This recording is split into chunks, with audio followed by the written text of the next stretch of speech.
Welcome to Barrett and Baxa. Everyone else has a podcast. Why not us? Come along and join the chosen few. All right, hey everybody, Steve Barrett here, your favorite half of the Barrett and Baxa team. But today I am here with Octavio Torres, a man from Orlando who we've got a bit of a history, Octavio and I. This is not a media schmedia episode, but a bonus episode for you here today. And I'm talking to Octavio about the news business, our experiences in the news businesses, and his sort of transition. He still works in the media business, and he's also transitioning to doing his own thing. How are you doing today, Octavio? I am doing great, and thanks for having me on the show there, Steve. How are things down in Florida? You're still down in Orlando, obviously. Yeah, I'm in Orlando, and so I'm still working in a TV station, so it's a good thing. Yeah, Octavio and I met at WFTV, Channel 9. I was a TV reporter. He was a television photographer, and we worked for many years. We worked on a lot of stuff, Octavio, didn't we? Yeah, we did. We chased hurricanes. We chased Casey Anthony. We chased criminals down I-4. Yeah, well, all kinds of stuff, man. We used to get into everything, and of course, you still do. But now you're in an investigative unit and a special projects unit. Yes, I'm in a very unique niche. It's consumer investigations. I get to work with one of the best reporters at the TV stations, and especially here in town. But we do consumer investigations. Anybody who's being defrauded by a contractor or somebody stealing your money, a scammer on the phone, anything like that, we try to warn the people about that. So at this point, you kind of stay away from the daily news. Unless something massive happens, you get to sort of lay off, and you're not doing what we call the daily turn or the grind. Correct. I'm not chasing ambulances, and there's nothing wrong with that, but I'm just like, after being in the business so long, it wears on you mentally, emotionally, physically. And now it's kind of like, it's more of a niche investigations that we do, and it's a little bit better. It's a little bit more investigative. You take your time. You're not out there, knocking on doors or chasing. And you can do a little like bit better job on your story.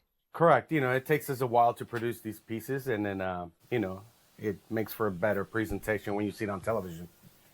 Yeah, I went through a lot of phases in my career. Sometimes I was doing the investigative stuff. Sometimes I was doing some of the feature materials that you could take a lot of time on. But I ended up finding that I liked that daily grind. I liked a lot of times to go home and have my job done. Like my story was done for the day. I didn't have anything to worry about. I didn't have anything in the back of my mind.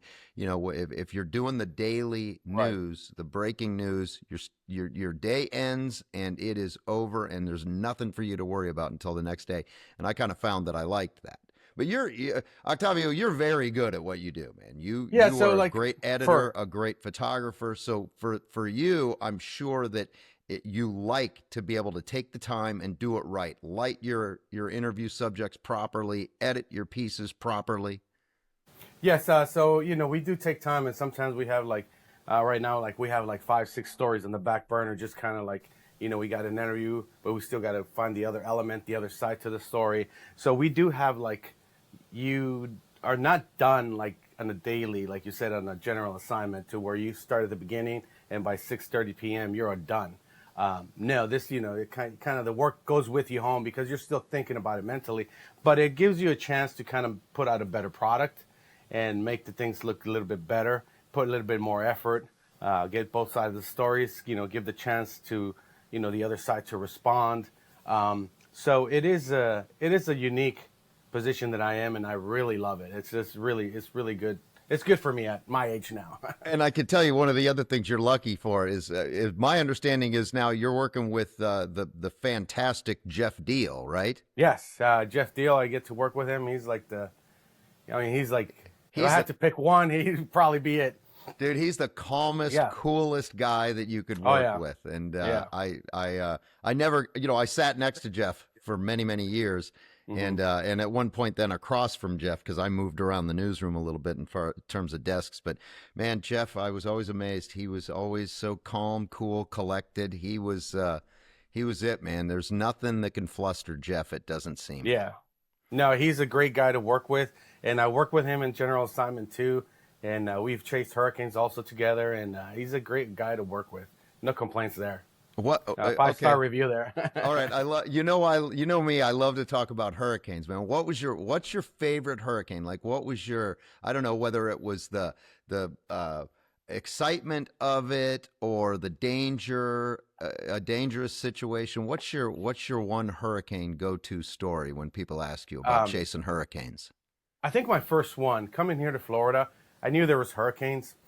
I didn't know to what magnitude they were. But they are quite the roller coaster ride, let me tell you. When I came down here in 03, in 04, we had 3 hurricanes. And my first one was Charlie. And let me tell you, man, I was with Dane Weister. We were nightside. And we got told that we were going to be like the secondary crew, right?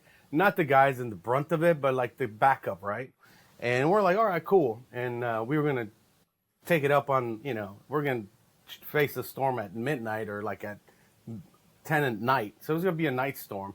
But apparently it moved so fast, and the crew that was supposed to be the main crew got moved to Tampa, and this thing turned to Punta Gorda. And when it hit, man, I was not ready for that. We were hunkered down in a Holiday Inn, a 2-story Holiday Inn, and the water was coming down in the bay, and the wind was just blowing, and there was nowhere to go. We went to the second floor, the roof flew off. Go to the first floor, water was coming in. So yeah, it was a one scary moment, but it really kicked in the adrenaline because I really love chasing hurricanes. I'm getting a little older now. I get a little bit more fatigued, but because they take a lot of take a lot of you. It's 12, 18-hour days, and but that one, Charlie in 04. And you were in Punta Gorda for it. Punta Gorda. Well, the funny thing is this. I believe, if I remember correctly, that crew that was supposed to be the lead crew was Philip Mangles and myself. Yeah. And so we headed toward Tampa and didn't even make it to Tampa because that storm came ashore so fast. And you saw a lot more action than we did. So you went from thinking that you were going to be the backup team and covering up the cleanup after the fact to being right in the middle of the storm. And you really didn't have any notice for that, did you? No, we did not. I mean, it was kind of like, I think it was like a 10 a.m., 9:30 morning meeting. It's like, hey, be ready for it. It's going to hit at noon. And sure enough, it came in at like 1 o'clock. And like, it just pummeled us. And it was quick, and it was dirty, and it was just boom. So and then it was an experience. In a newsroom, you go to what are called 12 on, 12 off, where everybody works a 12-hour shift and then they're off for 12 hours. And those always turn into 16 on, 16 off, 18. 16 on, 5 off, because everybody, you get excited. The adrenaline starts pumping. And then once your community is destroyed, then I always felt that, that need, that obligation to cover it for the people out there in TV land who weren't in the middle of it, but they had to know how bad it was. And we were the ones that were bringing them those images and those interviews that sort of showed them this is how much need there is in your community.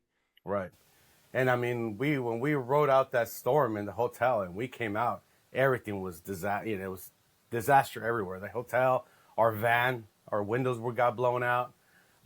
Sat truck had like a 2x4 stuck on the side. Wow. It was like a Twister movie kind of thing. Yeah. But well, a lot of people say to me, they're like, is it like Twister? And I said, yeah, it's kind of like that movie. Kind of like that. Yeah. Not quite as dramatic, but right.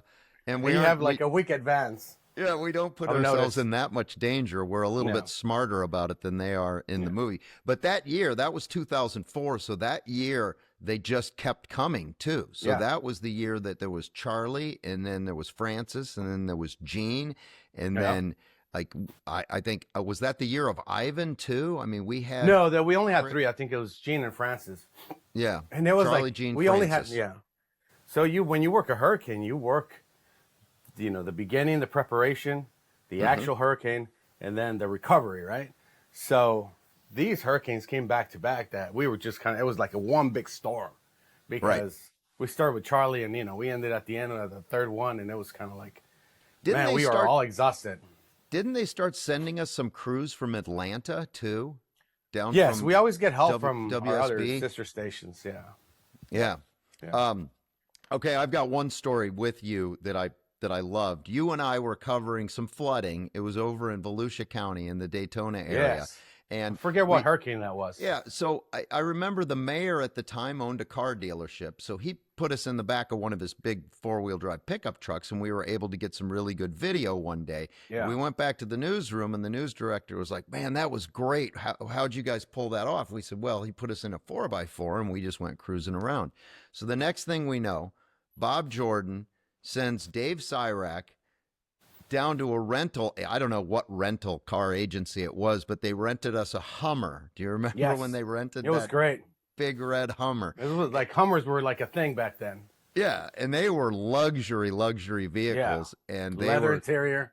Oh man, that Hummer was nice, and we hopped in that Hummer and promptly destroyed it. Oh yeah, I mean we were in floods and everything. We put our logo on the side, those magnetic ones. Yeah. And then we would pull up to the sites, and people were like, "Wow, you guys got a Hummer!" I'm like, "Yeah, we got a Hummer. Yeah, we got a At least Hummer for the now." next 2 weeks." Well, I remember we had to drop off a tape down at Casey Anthony, down by her house, and the Casey Anthony story was huge that day, and we were getting ready to leave, but they wanted us to take a tape to somebody for the noon show Yeah. or something. So we take this tape down there, and we drive through what we kind of called Casey Town, where all Right. the other media outlets from all around the market were there. And they all couldn't believe that we were driving around in a Hummer now. And because we had that Channel 9 sticker on the side, or that magnet, it looked like it was a real news vehicle. Yeah, and it did look- they thought that Look we were legit. they thought we were getting Hummers. But we took that thing through floodwaters, Octavio, Yeah, I mean, like crazy. I mean, you're driving and the water was up to here. Yeah, right? because it had We're those just like- little windows, and it had Yeah. the, what do they call that? The scuba exhaust Yeah. or something like that, where the Mhm. exhaust is sticking out the front, so you can drive through anything. Right. Yeah. Yeah. Yeah. That was a good time. So, and those were the fun times, man. That was, so 2004, man. That's more than 20 years ago, Octavio. Yeah, that's a it's very been a long while. time ago. It's The been news a while. business has changed a lot since then. It has, and I think a lot has to do with like social media. Yeah, and newsrooms are smaller. I mean, I recall that we used to have like 15 to 17 crews on the street any given day. Yeah, I think one of our colleagues counted one time. We had like 23 crews on a Wednesday, because that's when everybody would overlap, and Yeah. we would have like 22, 23 crews from like daybreak all the way to like night side. And think about that. That's 23 different stories. Of course, some would overlap. So maybe a morning Right. show person would be doing the same story as a night shift person. But for the most Correct. part, you had like 15 people, 15 crews who had to come up with a story, who had to Yeah. go out and search the community for a story. Yeah. So by the time we went to air, Octavio, we would basically have that city covered. The whole Pretty much. Orlando area, whole everything end. from Daytona down to Kissimmee, and east to west. And it's we would huge. really, we would cover like everything, all the little Yeah. stuff, all the school board meetings. If they were building a new school, or they were, somebody was, doing something with, let's say, the water department or something like that, we would have all those little stories. And I don't think that happens anymore, because I just don't think newsrooms have that kind of manpower. No, I think they're shrinking. And I mean, we were a powerhouse in the sense of, manpower. And I've seen it shrink. I've seen the newsroom shrink. And I think technology has to do a lot with it too. I mean, we're not driving those big vans, but, you still need manpower, I believe. Do you see a different kind of journalist coming into the newsroom? Like reporters that are more willing. Not, I don't want to say more willing, because I was a news photographer for a long time, and I had my times where I would jump in and do a little bit of one-man banding. If you were editing, I didn't have any problem grabbing your camera, throwing it on a tripod, and getting a shot that we needed to get, or something like that. But are these journalists more willing to do it all themselves? Yes, is some your of the young newsroom not reporters. there yet? No, I think some of our young reporters are really good at what they do. And one of the things is going back to it, technology is like, they grew up with that technology that now they got a camera on their hand. You know what I mean? They could go and shoot. That we need B-roll. They just go out there and shoot it with their cell phone, and they really help out. And back in the day, I was in the live truck editing, and you literally had to know how to function that, be able to work that camera. Because there it's all manual. So if I needed a shot of the perp walking out while I'm editing for the 5 o'clock, you needed to know how to shoot. And a lot of reporters didn't. I happen to have been a photographer, so I knew how the camera worked, but a lot didn't. So now, the reporter will come back and be like, hey, I got a shot of the guy walking out. I just airdropped it for you. I'm like, oh, wow, that's great. And they don't need to know the live truck anymore because you don't use the live trucks anymore. But I also knew how to do that. I could run the mast up. I could run the cables and everything, and you don't need that at all anymore. Yeah. And now we use backpacks, and it's basically like a big cell phone. And basically it's a power button and connect, and that's it. And, so I feel like reporters now are they have an advantage because of the technology. Yeah. And, they grew up with the technology. So I think that's what really helps out. As newsrooms are getting smaller and smaller, that people know all jobs now, and you don't have to shoot with a big camera. You just get your cell phone and everything. As long as it's horizontal. So I wonder if we were talking about how much news we were able to cover, and I know that you're not doing the daily grind, you're not doing general assignment anymore, but I think one of the things that has happened and alleviated the lack of manpower is that from a time perspective, it's easier to do, because a live shot, it used to be a 10-minute process just to get the live truck up. You had to make a phone call, you had to tune the shot in, you had to run the cables, so you had to do all that. Now it's just a power button, and you can be live in 30 seconds. 30 seconds. But as long as the power's up, you're good to go. And the editing process also, because we were tape to tape. You had a tape, and you had to edit from that tape to this tape. Then you had to pop that tape out a lot of times, put in another tape. So the editing process was slower, and I think now it's a lot faster. Yeah, I mean, people edit on their phones now, but in the laptop, we have little SD cards, and then just pop it in and you just edit. But back in the day, if you shot all, I used to have 20-minute tapes, because I didn't want to run into the problem that my interview is at minute 1, and I got to fast forward all of minute 15 just to look for that B-roll shot. So that takes time. So I would shoot all my interviews on one tape, and then shoot all my B-roll on another tape. So when I would A-roll, interview tape would stay in the deck. Yep. And then I would take that out, and then I'd put my B-roll tape in. So, I mean, there was a process that you had to think and shoot to edit on your camera, to where now you just roll. Right, and then you can just literally take your mouse and click to minute 15, and you're there without fast forwarding and the physical movement of the tape. Yeah. Do you so you're still working in the business? Obviously, I left the business, from a working in a traditional newsroom perspective. Obviously, I have a podcast right now, but I left, and I saw a lot of changes happening, even before I left, and social media was a huge part of that. But you've kind of embraced the social media thing on the side. Yes, I think you have to kind of reinvent yourself, because as I grew up in the business, I shot on 3/4, then I shot on beta, then I shot on mini tapes. Yeah, and then, mini DV. And now we're on P2, and now we're in SD cards. And I think the medium, the industry's changing, but our job is kind of still the same.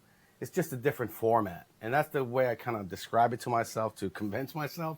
In the sense you shot with 3/4, now you're shooting on SD cards. Well, I think right now television is, is still there, but eventually it's going to become to where you just get all your news on your cell phone. Everything's shot on your cell phone, edited on your cell phone. You're not going to have to probably go into an office. You're just probably going to work from whatever. And I think people are just going to pick a niche and take it from there. And I've seen a lot of journalists that have, veteran journalists that have been in the industry for a while, and now they're on social media. So I think social media should be It shouldn't call it social media anymore. I think it's just a media, because that's a good point. you know what I mean. Yeah. I think social media is kind of like your Facebook. You know, you want to see your grandkids, your kids, and stuff like that. But I think like TikTok, YouTube, Instagram Reels. You know, you're getting some sort of media. You know, and you kind of pick what you want. And you know, if you're into you like planting trees, that's your niche. That's all you're gonna watch. Planting trees, or you like politics, then you know you tune into politics. So I think it's changing, and it's gonna change pretty quick. Also with AI. I was reading an article the other day, and it said that it's estimated that 11% of all viewership of like video media is on YouTube now. That's 11%. Like think about that. That's one website that controls 11% of the worldwide media consumption, video, audio media consumption. I think that's just amazing. You do a lot of YouTube. What platforms do you focus on? And we'll talk about what you're doing in just a minute, but I want to ask you what platforms that you sort of focus your attention on. So I think like YouTube, like you said, is the big boy in town kind of thing. It's got more viewers than Netflix and any other streaming media and any on-air media. I think YouTube it's very strong, and that's also a search engine. So I think YouTube, that's my choice. I also dabble in TikTok, and that's more like a short span memory. You know, you just gotta like watch stuff fast. You know, you got like 5 minutes. You're just watching, right? And for YouTube, you want to sit there and get yourself involved in the story that person's telling. So YouTube to me is like the one, and I think it's one of the strongest one. And I think it's going to keep growing. Well, okay. So if you don't mind, do you mind if I pop up your YouTube channel? No, go ahead. Can you tell me a little bit about sort of how first I want to know how you sort of got the idea that this is going to be my niche. This is going to be my little thing that I do. And first let's talk about, here we go. This is your YouTube channel right there. There you are, Octavio, with your sunglasses on. Look at you. Yeah. But you live in Orlando, and everybody knows that Orlando is like the theme park capital of the world.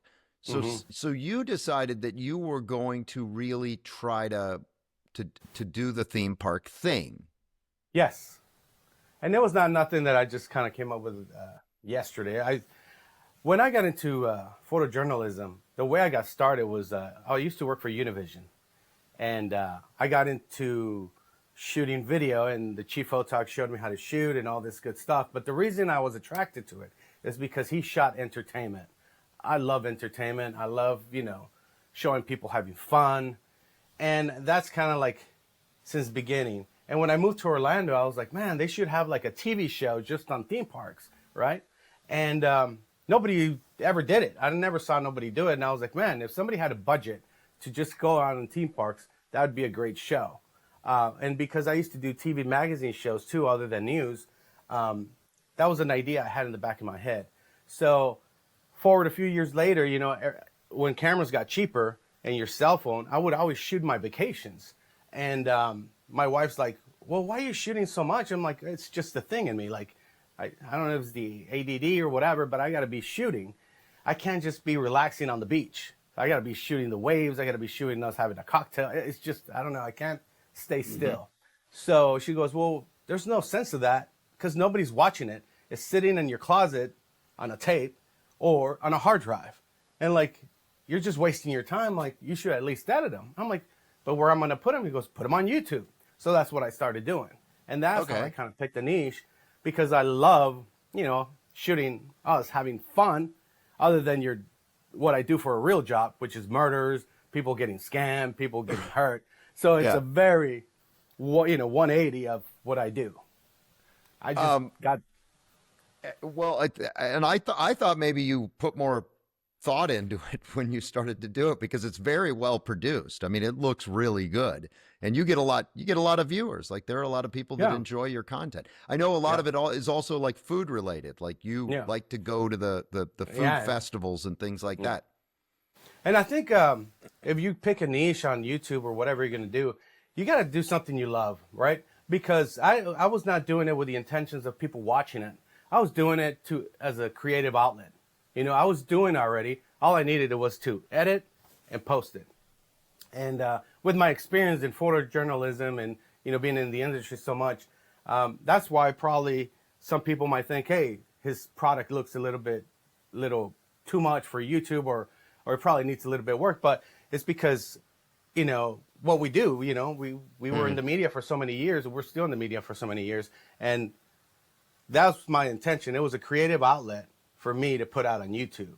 And, come back 10 years later and be like, oh, look, this is when we were like at Universal, or this is when we were in Mexico, and this is when we were like in Canada or whatever. And it was just kind of like a video diary. But obviously I wanted to make it sense if anybody else watched it, like, oh, okay, it's not just you having fun out there. I'm giving out some valuable information, Yeah. I was watching one. It was about the night glow thing. I think it was one of your shorts, and I noticed one thing. I noticed that you had an interview with someone from, I think that would have been at Universal, where you were that doing was at SeaWorld, and I interviewed the SeaWorld. vice president of Aquatica. I'm sorry, Aquatica. Yeah, okay, Aquatica, which is part of SeaWorld. If you don't know, like SeaWorld has SeaWorld, Aquatica, and then what's the other one? There's one where you can swim with the dolphins and stuff. Or is that Aquatica? Discovery Cove. Discovery Cove. Yeah. So each one of these theme parks has their own little sub-theme park. Like Disney has the Magic Kingdom, and then they have Epcot, and then they have Animal Kingdom, so there are multiples there.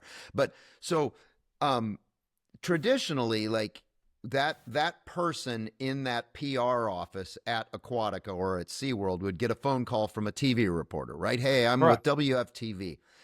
But you obviously are interviewing these people. What's their reaction to someone who just says, look, I'm an independent media guy doing my thing on YouTube? Right. Are they very responsive to you or dismissive to you? Is it difficult to get somebody like that on camera?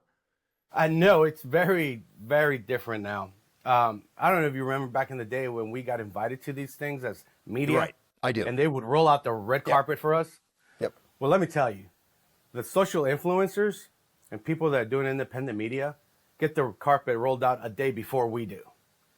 I mean, that's how much they care about them and how much they want to like treat them. I mean, it's like there's no looking down on like, oh, this guy has a little GoPro and he's interviewing me, or he's got his cell phone. He's just interviewing, See, I used to think that we showed up with the big camera and like we were the big guys because we had the big cameras, but no. Well, funny you say that, because when I got to cover Epic and we went into Epic, one of the rules, and it was their number one rule, we don't want big cameras or tripods. And we had to shoot with cell phones, and we had to shoot with like, mirrorless cameras. So that's why in one of the thumbnails, you see me with a little, cinema camera, because they did not want big cameras. They did eventually bring the big camera for like the live shots, but that was it. But they didn't want no big cameras. I wonder why. I mean, they must have some data that shows that like either they just don't want to deal with people that are that big because it's not helping them, and they really want like many independent people doing a story instead of like one big, like instead of like getting Good Morning America to come and do their morning show there, they would rather have 75 independent journalists there. Yeah. And then, they're going to put it out there, and all their fans and all their followers, subscribers are going to watch at their own leisure. And they're just going to watch, when they get off from work. They don't have to tune in from 9 a.m. to 11 a.m. to watch the grand opening of Epic or, Aquatica. They can, as soon as they get home or during their lunch break, they can just watch it. And I think that's why media is changing so much. I wanted to bring something up, and I hope your wife doesn't mind, but your wife Erica is a wonderful person and also was a journalist, or is, you could say is a journalist. But she was on, I think she was a reporter for Telemundo, correct? For Univision. Univision. That's where we met. Yeah. Yeah. Oh, so you met there. That's right. Okay. Yeah, we met that's in reminding Univision. me. Yeah. And she actually has also found something that, and at one point I'd love to get, I hope you talk to her about it. At one point I'd like to get Erica on here to talk to me about it too. Yeah. But she found kind of a niche of her own, which is different than what you did. She didn't just say, oh, well, I'm going to do the Disney stuff too, or maybe I'm going to do the Disney stuff in Spanish. She found something completely different. Right. So like any woman in America, they're into the true crime. Oh, they love it. They love it. So when I met her, we met at Univision. I was her photographer and she was a reporter. And we used to shoot entertainment. We used to shoot, we used to interview celebrities. And, we would have our segment in the 10 o'clock news. And we met and she loved doing entertainment. Fast forward now, she swapped for the true crime. And, I was doing my YouTube and one day she just came up to me and she goes, "Hey, what do you think of me doing something like this, like a true crime in Spanish?" I'm like, "You could totally do it."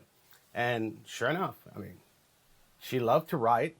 It was an outlet for her. And she goes, "I just want to do it for fun." And it started as fun. And now she's, actually, making some money on YouTube and TikTok because she's got so many followers. And I'm not talking like 100,000. She's like, I think she's got like 19,000 on YouTube and she's got like 26,000 on TikTok. But, it was a creative outlet for her that she wanted to do, and it's starting to pay off. And it's kind of like brought her back kind of into the business. Yeah. In the sense like that's what she went to school for. She wanted to be a journalist. And then, life happens and, raising kids and stuff like that. And she got a better job and whatever. But now it kind of brought her full circle to where she's writing back again. And, she's putting out these stories and she's doing great. That's great. How long did it take her to build that kind of an audience? A lot of people wonder, well, how long is it going to take for me to get to, 10,000 or 15,000 subscribers? Yeah. I think the subscribers, if you want to start, like I told you at the beginning, when I started my YouTube channel, I'm still growing. I'm considered like a tiny baby channel. But I think what you need to do is kind of like just start putting out content, pick a niche that you really love, because whether you get paid or not, you're still going to, get satisfaction of seeing it out there. So it takes a while. And I think the best way to describe it is if you put up a business, it's not going to be crazy at the beginning. It's going to take a year, 18 months, up to 24 months, maybe up to 5 years. And the way I like to describe it to people is like, if you were like a orange grove farmer, from the point that you put the seed in the ground, how long before you see the first orange and see the first batch of oranges leave your farm? It's going to take a while. So, but if you're consistent and you love what you do, the subscribers and all that will just kind of follow. Yeah, and I can see as I've popped up your page again, and some of these, you're a lot of times, some of your earlier ones, and it takes a while, maybe 800 views here, but some of them you're in 6,000, 7,000. You got almost 8,000 views on this one right here. So as you scroll through, and the interesting thing is with your content, it doesn't have a short shelf life. It can go on forever. So you can probably watch these and see them grow, year after year. Even here you got 4,000 views on this one. Your average is 2,000 views or more. I can see 6,000 views here. You had another one down with like 4,000 views down.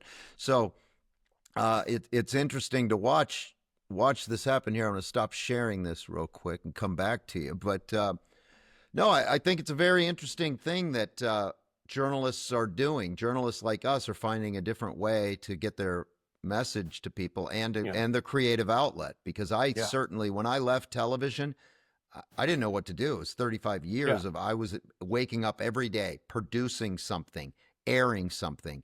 But now it's sort of in the back of my mind. I'm thinking, well, wait a second. I can do stuff that lasts forever. That people can click on 10 years from now. If they want to. Exactly. That's one of the reasons I did it. And like mainly creative outlet. And it's something I love doing. I was still going to do it whether it was YouTube or not. I was just going to show it to you when you would come and visit me at home. Be like, hey, let's watch all my 100 videos here on my big screen. You know what I mean? But now I got to actually share with the world. So, oh, man. So I think that's what you got to do. Just kind of do something you love. Pick a niche. And I recommend for every journalist, whether you're an editor, photographer, or reporter, to have some sort of social media channel out there and get a niche and actually do it. Because I think what's going to happen is, like, as YouTube is a baby compared to the ABC, CBS, NBCs, it's going to grow to where it's going to be a big thing. And I think when YouTube was started, you had people that were just trying it for the first time and learning it as they would go along. But I think as social media and media is changing, you're going to see a lot of professionals make that switch to that, to where they're going to bring their expertise, they're going to bring their journalism knowledge, and they're just going to boost it even more. So I think it's just going to be a bigger thing for YouTube. Yeah, good. And all the platforms. I mean, we're on Rumble, Spotify, Apple, YouTube, and a couple of other of the lesser known podcast things. But Instagram, I'll tell you Reels, what, I'm TikTok. having a blast doing it, and I feel It's like great. I feel like I'm back in the business. You know what I mean? Yeah. In some small way. Yeah. And then I get to talk to interview people like you who have this different perspective on how to transition from one to the other. So that's kind of what, that's what we're all about at Barrett and Baxa. And I appreciate you coming on with us. The last thing I want to ask you, is there anything we talked about that you thought we might want to talk about during this interview? I think one of the things that you said about newsrooms getting smaller and smaller, I think what's really even helped us even stay competitive is that now everybody has a cell phone. And remember back in the day, something happened 20 miles away from the TV station and we had to rush there? Yeah. Well, now we have like 10 photographers already shooting it as it's happening. And when we get there, they're like, hey, you want the video? It's right there.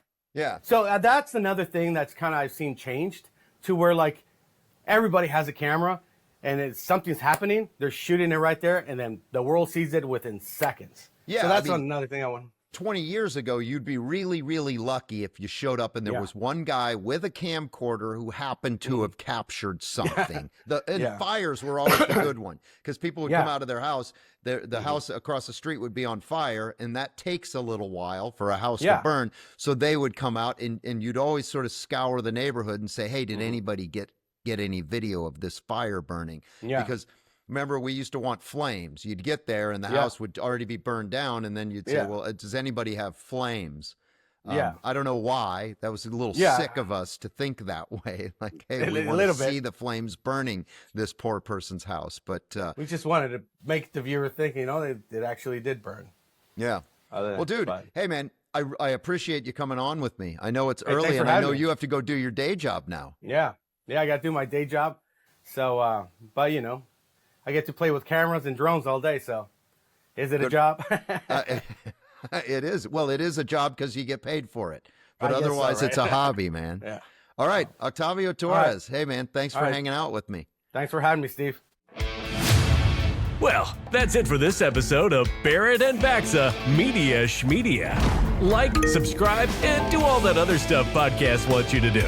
Become one of the chosen few, the in crowd. You know, the cool kids. The ones who are passed out on Barrett's pool deck long after the party ended. You can say I love you like you used to.